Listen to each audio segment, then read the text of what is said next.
안녕하세요. 연합인포맥스 선임기자 워싱턴인 선재규입니다. 오늘은 2020년 12월 18일 금요일입니다. 우리 시간으로 어제 새벽에 연준이 올해 마지막 통화정책 회의를 끝내고 예상대로 금리는 동결을 그냥 그대로 놔뒀고요. 채권 매입에 대한 좀 수정이 있을 거냐, 이게 이제 시장에서 제일 관심이 컸는데 큰 변화가 없었습니다. 그래서 조금 시장이 실망하는 분위기입니다. 마이크 페놀리 이코노미스트가 다우존스에 이렇게 얘기를 했습니다. 연준의 새 가이드라인이 상당히 모호하다. 그러면서 왜 연준이 이런 식으로 나왔는지가 좀 시장이 좀 의아하게 여길 수도 있다 하면서 자기가 보기에는 쉽게 보면은 연준이 새 표현이 마음에 들었다기보다는 그동안에 썼던 그 표현이 좀 너무 진부해서 이걸 싫어서 조금 표현을 바꾼 게 아닌가 이렇게 생각을 한다. 그러니까 상당히 좀 평가 절하를 했습니다. 아시다시피 지금 시장에서는 매입 규모가 좀 늘어나지 않겠느냐. 왜냐하면 지금 미국도 팬데믹이 심각하거든요. 그리고 특히 채권 듀레이션 장기화 같은 그런 시사가 나오지 않겠느냐 했는데 그런 게 없었거든요. 다만 이제 이런 표현이 있습니다. 완전한 고용하고 물가 목표치 달성에 상당한 추가 진전이 이루어질 때까지는 지금의 채권 매입추를 유지하겠다 했는데, 이게 이제 이전 성명에서는 앞으로 몇 달간이라고 이렇게 딱 제안을 했었는데 이거를 조금 풀었습니다. 그런 건 있습니다. 밸런스는 연준 FOMC가 시작되는 날 연준이 시장에 전달하는 메시지를 놓고선 줄타기 할 거다 이렇게 전망을 했는데 과연 그렇게 맞았습니다.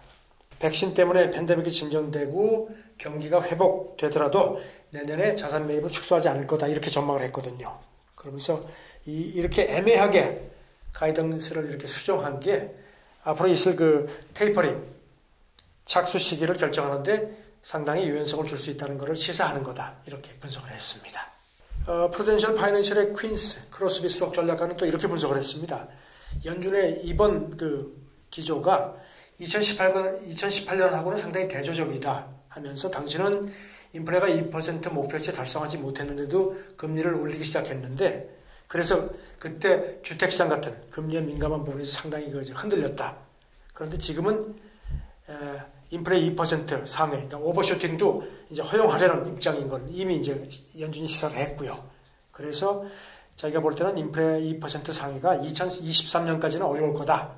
이건 제로금리 기조가 그때까지 유지될 거라는 그런 관측과 맥이 닿는다 이렇게 분석을 했습니다. 파월 연준 의장이 통화정책 회의 끝나고 기자회견하면서 증시에 상당한 선물을 줬습니다. 아무래도 정권 교체기라서 그런지 어떤 말을 했냐면요. 이제 기자회견하면서 전반적인 금융 상황에 좋은 것, 나쁜 게 섞여 있다.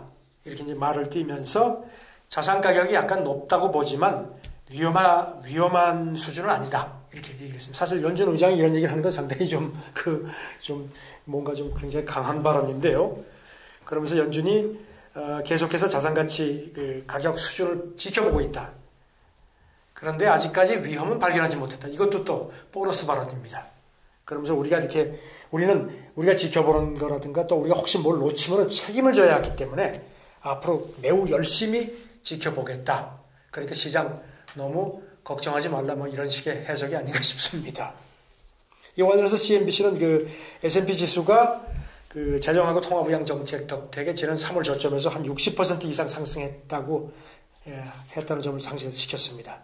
그리고 이제 그 바람에 이제 미국의 주가 수익률 피퍼가 지난 10년 평균치를 크게 웃도고 있고, 반면에 미국 10년물 금리는 0.9%로 사실 과거보다 굉장히 낮은 수준이다 이렇게 했습니다. 이와 관련해서 파월 의장도요, 퍼가 높은 점은 인정을 한다. 하지만 국채 10년물 금리가 과거보다 어떤 때보다 낮은 상황이기 때문에 이런 퍼가 높은 게 그렇게 유의미하다고 생각하지 않는다. 아주 파월 의장이 상당히 증시에 아주 성실하게 서비스를 한 것 같습니다. 노벨상 받은 로버트 실러 예일대 교수도 미국 주가에 대해서 상당히 호의적인 얘기를 했습니다. 주가가 높기는 하다. 그렇지만 백신 기대감 같은 것을 고려할 때 그렇게 무리하다고는 보지 않는다. 그러면서 이 시장 가격이 좀 높지만 이것 때문에 투자하지 않을 정도라고 생각하지 않는다. 말을 살짝 돌렸지만 이것도 역시 증시에 보너스를 준 겁니다. 그리고 경제가 전환점을 맞고 있다는 게 자기 판단이고, 하지만 백신이 삶을 정상으로 돌릴 때는 조금 시간이 걸릴 거다. 최소 한 1년 정도는 팬데믹 공포가 이어질 거로 본다. 하지만 지난 3월, 4월과 같은 그런 패닉은 시장이 이겨냈다는 게 자기 생각이라고 했습니다. 월가에서 그 트레이더로는 상당히 그 성과를 인정받는 그 아트카신, UBS 이사는 조금 좀 이게 견제를 했습니다. CNBC하고 지난 16일 날 이제 그 대담을 했는데요. 미국 증시 밸류가 다소 고평가됐다. 이렇게 하면서, 대통령 취임 첫 해에는 미국 증시가 큰 폭으로 뛰지 않는다. 그런데도 현재 밸류는 다소 지나치다. 이렇게 얘기를 했습니다. 그리고, 미국이 집단 면역에 도달을 하면 이게 이제 미국 보건장관을 이제 내년 한 여름쯤, 봄이나 여름쯤으로 봤는데, 소비가 크게 늘어날 걸로 사람들이 기대를 하는데 이것도 약간 과대평가되어 있다고 자기는 생각한다 하면서, 사람들이 지금 기대하는 것보다는 정상화가 굉장히 점진적일 거다. 이렇게 조금 좀 제동을 걸었습니다. 그러면서 이 사람은 내가 지금 제일 관심을 갖는 거는 공화당이 상원을 계속 장악할 거냐는 거다. 아시죠? 내년 1월 5일에 그 조지아주 결선 투표 두 석이 지금 걸려 있지 않습니까? 여기서 만약에 민주당이 이걸 다 가져오면은 50대 50대에서 막상막하거든요. 그래서 지금 이런 얘기를 했고요. 그리고 이제 카시는 또 인플레 얘기도 했습니다. 시중에 돈이 많이 뿌려져 있기는 한데 사람들이 잘 안 쓴다. 그러니까 현재 인플레 초기 신호가 있기는 하지만 돈을 얼마나 쓰느냐의 그 속도를 더 지켜봐야 된다고 얘기를 했습니다. 그러면서 최근에 이제 IPO 열기가 많은 거에 대해서 개미 투자자가 많이 늘어나서 이런 거에 뭐 좋기는 한데 이게 어떤 실질적인 개선보다는 어떤 상황만 보고 투자를 하는 것 같다. 그래서 이런 투자자들이 스스로 만든 변동성에 빠지지 않도록 주의하라는 게 내 권고다. 상당히 좀 의미 있는 지적을 했습니다. 핌코도 내년 증시 전망을 상당히 밝게 봤습니다. 내년은 기업 활동이 반등하고 수익도 늘어나고 그래서 주식, 채권 모두에 상당히 우호적으로 될 거다 하면서 그래도 둘 중에서는 증시가 더 훌륭한 수익률을 낼 거로 자기는 본다 얘기를 했습니다. 그리고 지금의 거시 환경에서 볼 때 증시 밸류가 회사채 밸류보다 더 낮다는 게 내 생각이다. 그래서 내년에 이렇게 기업 실적 개선이 가속화하면서 증시가 신용시험보다 더 매력적이라는 게 내 권고다고 이렇게 지적을 했습니다. 반면에 베런스는 그 월가 헤지펀드들이 최근에 그 주식 비중을 확대한 거는 좀 경계를 하라는 그 지적도 했습니다. 지난 12월 14일자 에버코어 조사를 인용을 했는데요. 헤지펀드의 그 순 주식 익스포저가 현재 한 51%, 평균치보다 높다는 겁니다. 그래서 문제는 헤지펀드가 예상보다 이른 시점에 위험 투자 비중을 축소하는 경우에 이건 시장에 부정적인 영향이 있다. 그러면서 아까 얘기했던 그 조지아주 상원 결선 투표가 핵심 변수라고 본다. 그때까지 불확실성이 계속 이어지면은 헤지펀드들이 주식을 아마 내던질 것 같다는 지적도 했습니다. 기관 투자자 명예의 전당에 오른 그 월가 베테랑 리처드 본스타인이 CNBC하고 대담을 했는데요. 사람들이 경제 펀더멘털에 별로 관심을 주지 않는데 지금 사실 자기가 볼 때는 경제 펀더멘털이 상당히 빠르게 개선되는 거다. 그래서 이거를 잘 활용을 하는 권고를 했습니다.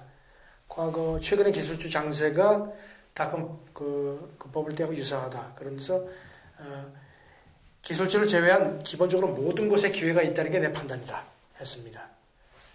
이 사람은 그 경제하고 밀접한 종목이 내년에 올 거다 하면서 에너지, 재료, 산업재, 그 다음에 스몰캡 주식을 새 최고 종목으로 추천을 했습니다. 그리고 특히 에너지 섹터 같은 경우는 올해 사실 S&P 에너지 지수가 지금까지 한 34%가량 빠졌는데 그래서 내년에 가장 큰 폭의 반등을 보일 거다 이렇게 전망을 했습니다. 월스트리트저널은요 백신 그 소식과 관련해서 미국 부동산 관련 종목이 한 달째 반등세를 지속하는 점을 주목을 하라고 지적을 했습니다. 그러면서 FTSE의 그 숙박업 지수하고 FTSE의 그 지역 몰 지수가 한 40% 정도 올랐다. 그동안에는 많이 빠졌었는데 이건 상당히 이 부분에 대한 어떤 그 투자 가능성을 시사하는 거다. 이렇게 지적을 했습니다. 이 관련해서 바크레인 그 인베스터즈의 그 마크 할레 파트너는요, 리츠 부동산 투자 신탁이 바닥을 벗어났다는 게 자기 판단이다 하면서 다시 저점을 시험하지는 않을 거라고 본다고 했습니다. 마켓워치는 내년에 성장 잠재력이 큰 20개 종목을 딱 거명을 했습니다. 앞으로 12개월 동안 유명한 종목으로 이제 아마존, 세일즈포스, 페이스북, 그리고 GM, 그 다음에 센텐, 로스, 그 다음에 텍스콤, NRG 에너지, 그리고 카맥스를 추천을 했습니다. 그런데 월가 애널리스트 75%가 매수를 추천한 종목에 테슬라하고 줌은 포함되지 않았다는 점도 상기시켰습니다. 이건 조금 주목을 하셔야 될 것 같습니다. 이 20개 종목에는 이 밖에도요, 버텍스, 파머, 그리고 노스롭 그룹은 이거 방산회사죠. DR 호튼, 폰디어, 에큐닉스, 시그나, L3 해리스 테크놀로지스, 그 다음에 SBA, 커뮤니케이션스, 라보라토리, 코퍼 오브 아메리카하고 박스터 인터내셔널도 포함이 되어 있습니다. 밸런스는 월가가 중국 정치사에 푹 빠졌다는 기사를 지난 12월 12일자에 썼습니다. 그러면서 골드만삭스, 모건 스탠리, JP 모건, 도이체방크, UBS 모두 월가 5대 증권사 모두가 중국 전기차를 추천한다 하면서 이제 니오, 리오토, 샤오펑 같은 걸 거명을 했습니다.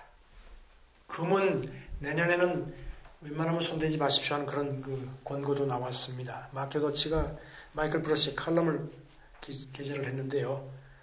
금값이 그동안의 경이로운 랠리가 올해로 마침표를 찍지 않겠느냐 이렇게 전망을 했습니다.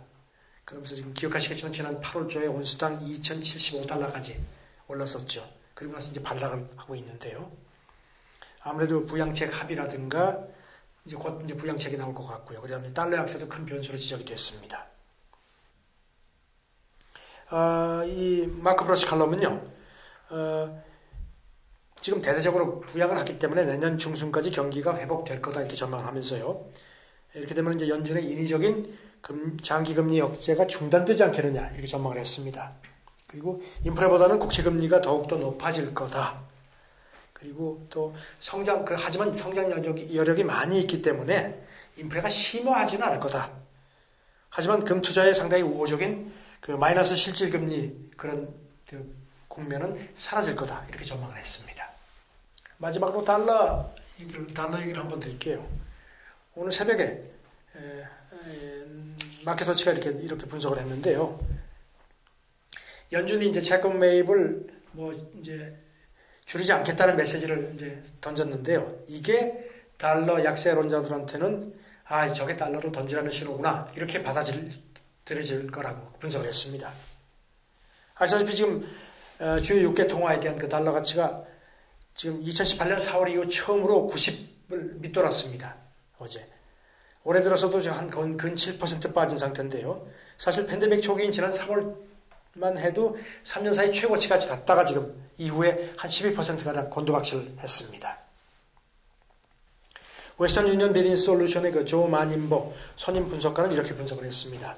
연준 메시지는 미국 경제가 밝아져도 정책에 손을 대지 않겠다는 그런 메시지를 이번에 던진 건데 이게 달러에 대한 최근에 가장 큰 충격이라고 자기는 본다 했습니다. 그러면서 미국 의회가 지금 9천억 달러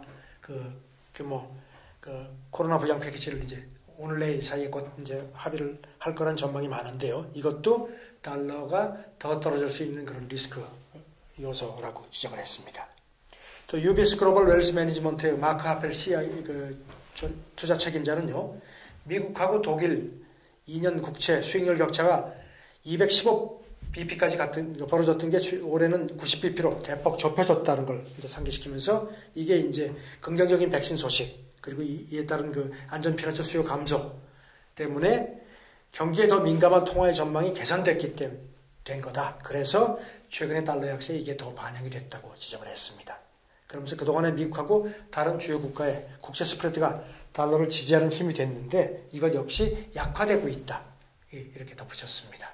파월 의장이 아까도 말씀드렸지만 정권 교체기라서 그런지 최근 연준 의장이 증시 얘기를 이렇게 많이 한 적이 별로 없는 것 같은데 저는 너무 겁먹지 말고 투자를 하라는 그런 강력한 시사를 줘서 확실히 지금도 뭐 신중론이 있긴 하지만 아직도 증시 강세에 대한 그런 중론입니다. 이런 걸 잘 고려하셔서 올해 투자를 잘 마무리하셨으면 좋겠습니다. 감사합니다.